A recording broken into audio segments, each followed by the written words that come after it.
Hello, welcome to law in nutshell. आज हम बात करने वाले हैं डॉक्ट्राइन ऑफ इंडोर मैनेजमेंट के बारे में। लेकिन डॉक्ट्राइन ऑफ इंडोर मैनेजमेंट समझने से पहले हमको डॉक्ट्राइन ऑफ कंस्ट्रक्टिव नोटिस को समझना होगा, क्योंकि ये दोनों आपस में इंटरलिंक है।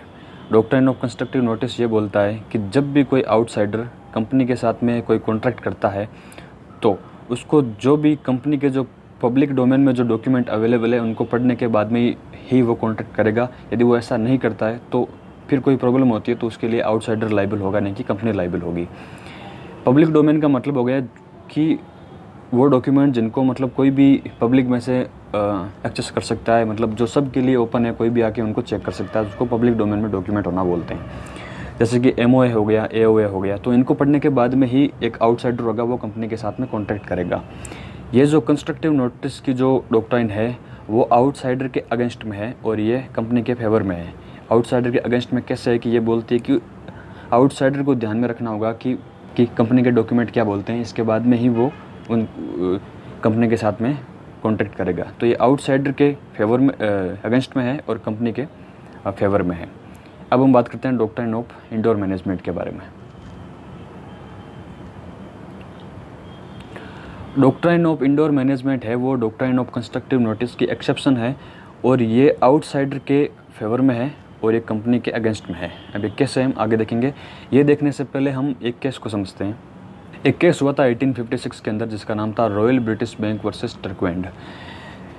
ये इस केस में ऐसा हुआ था कि कंपनी के जो आर्टिकल ऑफ एसोसिएशन में ये लिखा हुआ था कि कंपनी बॉन्ड के ऊपर बोरोविंग कर सकती है, लोन ले सकती है, लेकिन ये करने से पहले उसको जनरल मीटिंग में एक रेजोल्यूशन पास करना होगा, उसके बाद में ही वो लोन अप्रूव होगा।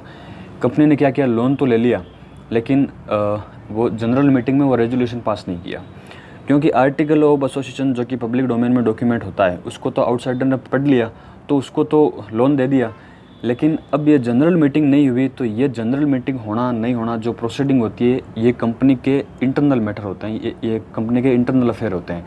तो आउटसाइडर को ये इंटरनल अफेयर के बारे में जानकारी नहीं होती है। वो पब्लिक डोमेन में जो डॉक्यूमेंट है उनको तो पढ़ सकता है, लेकिन कंपनी के जो इंटरनल अफेयर है उसके बारे में उसको जानकारी नहीं होती है।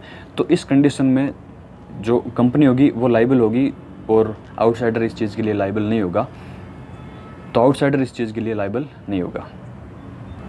डॉक्ट्राइन ऑफ इंडोर मैनेजमेंट होती है वो आउटसाइडर के तो फेवर में होगी, क्योंकि आउटसाइडर की इसमें लाइबिलिटी नहीं होती है, क्योंकि जो इंटरनल अफेयर होते हैं उनके बारे में आउटसाइडर को पता नहीं होता है, इसलिए आउटसाइडर उस चीज़ के लिए लाइबल नहीं होगा जब कॉन्ट्रैक्ट के बारे में कुछ भी प्रॉब्लम होती है। तो डॉक्ट्राइन ऑफ इंडोर मैनेजमेंट को टर्कवैंड रूल भी बोलते हैं, क्योंकि ये केस हुआ था royal British bank versus टर्कवैंड।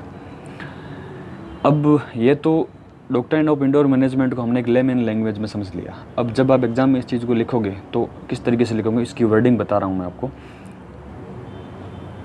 Any person who enter into a contract the company shell ensure that the transaction is authorised by the article and memorandum of company. जो article होते हैं और जो मेमोरेंडम होता है कंपनी के, वो एक पब्लिक डोमेन में डॉक्यूमेंट होते हैं, तो इनको वो इंश्योर करेगा कि जो वो ट्रांजैक्शन कर रहा है वो आर्टिकल ऑफ एसोसिएशन में या फिर मेमोरेंडम में दिया हुआ है या नहीं है। ये उस आउटसाइडर की लाइबिलिटी होगी कि वो उन चीज़ों को देखे, क्योंकि ये पब्लिक डोमेन में डॉक्यूमेंट अवेलेबल होते हैं। लेकिन आउटसाइडर को जो इंटरनल इरेगुलरिटीज़ है उसके अंदर देखने की कोई भी ज़रूरत नहीं है, क्योंकि इंटरनल जो इरेगुलरिटी होती है उसके बारे में सिर्फ कंपनी के कुछ स्टाफ को मालूम होता है, कंपनी के जो आउटसाइडर होते हैं उनको पता नहीं होता है। तो उस चीज़ के लिए आउटसाइडर लाइबल भी नहीं होगा, क्योंकि इंटरनल अफेयर होते हैं वो कंपनी को पता होते हैं, वो सब लोगों को पता नहीं होते हैं। And even if there are any irregularities the company shall be held liable the person has acted in the grounds of good faith. जो आउटसाइडर होता है उसने गुड फेथ में ही कंपनी के साथ में कॉन्ट्रैक्ट किया था कि ये सारी जो प्रोसीडिंग होती है, जो इंटरनल अफेयर होते हैं, इनको अच्छी तरीके से पूरा करने के बाद में कंपनी मेरे साथ में कॉन्ट्रैक्ट कर रही है। तो आउटसाइडर इस चीज़ में वो गुड फेथ में होता है कि इन्होंने सब चीज़ पूरी तरीके से कंप्लीट की होगी और इसके बाद में ये मेरे साथ में कॉन्ट्रैक्ट कर रहे होते हैं। डॉक्ट्राइन ऑफ इंडोर मैनेजमेंट के कुछ एक्सेप्शन है।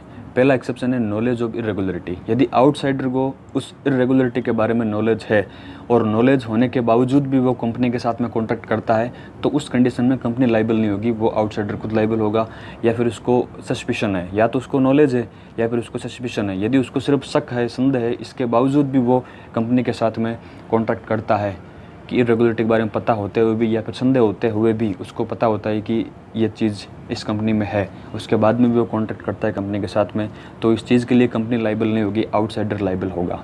या फिर फोर्जरी कर दी। फोर्जरी कैसे, जैसे कोई एक कंपनी है, उस कंपनी में ये है कि वो कंपनी लोन ले सकती है, लेकिन लोन लेने के लिए उसको 2 डायरेक्टर के साइन और एक सेक्रेटरी के साइन होने चाहिए उसमें। तो एक डायरेक्टर ने क्या किया कि दूसरे डायरेक्टर के साइन कर दिए और सेक्रेटरी के भी साइन कर दिए, तो यहाँ पे फोर्जरी हो गई।